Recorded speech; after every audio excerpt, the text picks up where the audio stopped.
Chers amis, à l'approche de Pessah, je sais que nous sommes tous en pleine cachérisation des ustensiles.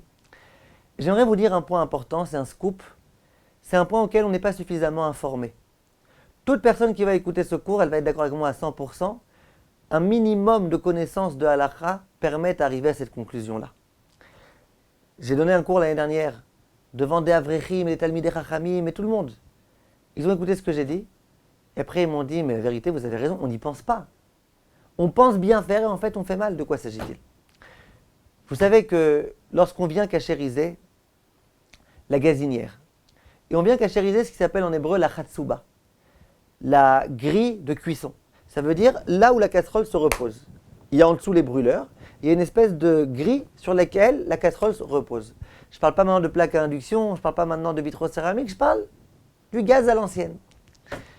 On veut cachériser ces espèces-là de grilles, de plaques. Comment on fait? Il y a tout type de solutions. Il y en a qui font passer un grand chalumeau jusqu'à ce qu'il y ait des étincelles qui sortent.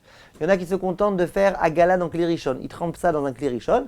Après, ils allument les brûleurs pendant une demi-heure alors qu'il y a la plaque qui est dessus, ou 20 minutes ou quoi. Et puis, c'est cachérisé. Mais il y en a qui ne se contentent pas de faire ça. Qui veulent faire mieux que ça, j'allais dire.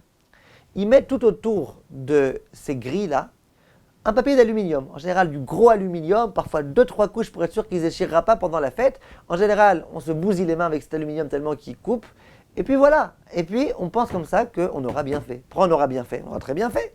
Comme ça, même s'il restait du chametz que tu n'as pas réussi à retirer dans la plaque, là, tu as de l'aluminium. Donc c'est fini, ça ne peut plus passer maintenant dans la casserole. Et il y a des gens qui font ça en pensant qu'ils sont en train, se faisant, de faire une grande khumra, de vraiment bien faire.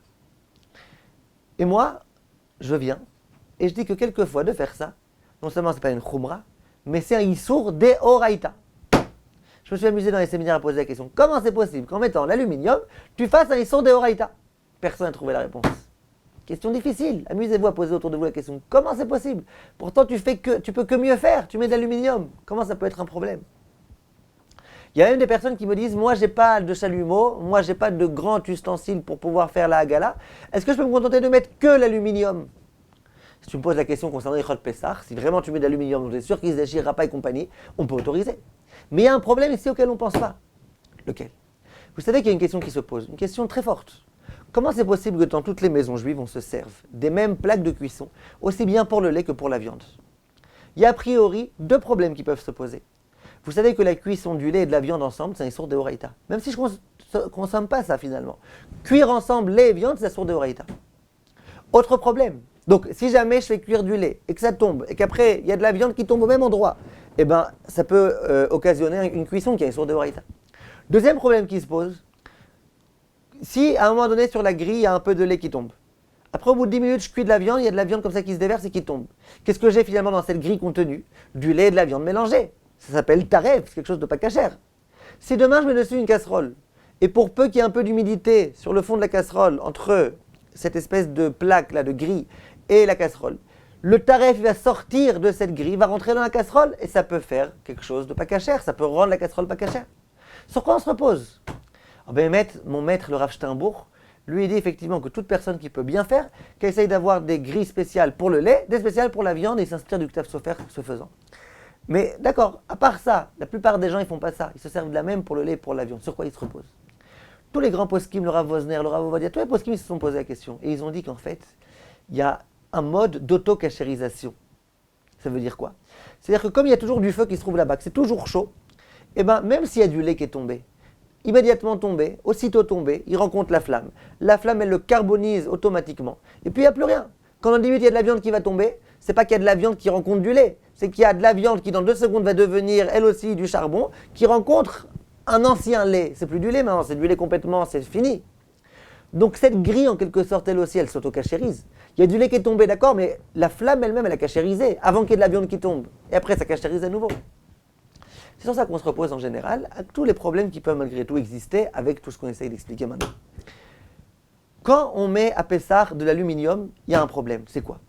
L'aluminium n'est pas combustible, c'est pas une matière combustible. Le feu n'a pas d'emprise sur lui. Regardez les gens qui font ça. Au bout de quelques jours, parfois au bout de quelques cuissons, il y a sur l'aluminium de la mamachoute, ça veut dire des véritables morceaux de lait et de viande contenus à cet endroit-là. Et là, tu ne peux pas dire qu'il y a le feu qui a de l'emprise, parce que le feu, il n'a pas d'emprise. Les flammes, elles ont du mal à s'en sortir dans ce genre de cas. Il n'y a aucune emprise. Donc, tu as du lait et de la viande mélangés sur cet aluminium. Donc, quand tu allumes le feu, tu fais un issour d'Eoraïta. Issour d'Eoraïta, de cuisson de lait et de viande. Maintenant, sur cet aluminium, tu as du lait et de la viande qui ont été cuits ensemble. Tu as du taref. Quand demain, tu poses ta casserole dessus, ta casserole, elle touche de la mamachout de taref. Donc, le taref va rentrer dans ta casserole, il va la rendre pas cachère. Donc, on a ici deux grands problèmes. Bichoul d'Eoraïta et tout ça qui est devenu taref, il va rentrer directement dans la casserole puisque c'est de la mamachout. Même s'il n'y a pas d'humidité en dessous. S'il y a de la mamachout, je pose ma casserole, mamachout sur quelque chose, eh bien, c'est pas cachère. Donc, on a ici un problème. C'est un peu comme si, dans l'année, vous avez du lait et de la viande, vous voulez poser votre casserole sur la gazinière et vous voyez qu'il y a dessus un gros morceau de fromage. Ne posez surtout pas votre casserole de viande dessus, ça va la rendre pas cachère. Donc, si on résume, concernant l'ilchot Pessah, c'est sûr que c'est une très très grande choumra de faire ça. C'est une grande choumra, tu vois bien, c'est une choumra. Le chametz, il sortira pas. Concernant Pessah, c'est une choumra. Mais concernant Bassar Bechav, c'est pas une choumra, c'est un issour d'Eoraïta. En tous les cas, ça peut conduire à un issour d'Eoraïta. Donc, surtout ne pas faire ça. Il est hors de question pour être mahmir dans Pessah de faire des issourim d'Eoraïta. La seule chose qu'on peut dire, c'est si une personne compte mettre de l'aluminium et se servir de certains endroits que pour le lait, d'autres certains que pour la viande, il n'y a pas de problème. Parce que là, le risque dont je vous parle n'est pas parlant, ne se pose pas. Mais si je me sers de la même pour le lait et de la même pour la viande, interdiction totale. Voilà, j'avais déjà parlé de ça par allusion une fois dans l'un des cours sur le site, sur la cachérisation des ustensiles. Là, j'aimerais être plus clair, diffusez ça autour de vous, les gens ne savent pas, c'est dommage. Je me suis amusé, moi, toute la semaine à répéter dans tous les séminaires où j'enseigne cet enseignement-là. C'est important qu'on ne fasse pas Chas v'Shalom des Issourei Torah. Et voilà une fois de plus un exemple de personnes qui pensent bien faire. On pense être mahmir, et il s'avère en fait que cette choumra, elle est fausse. Donc diffusez ça autour de vous. Et Pessah Kasher Vesamer Bezrat Hashem pour tout le peuple juif. Kol Touf.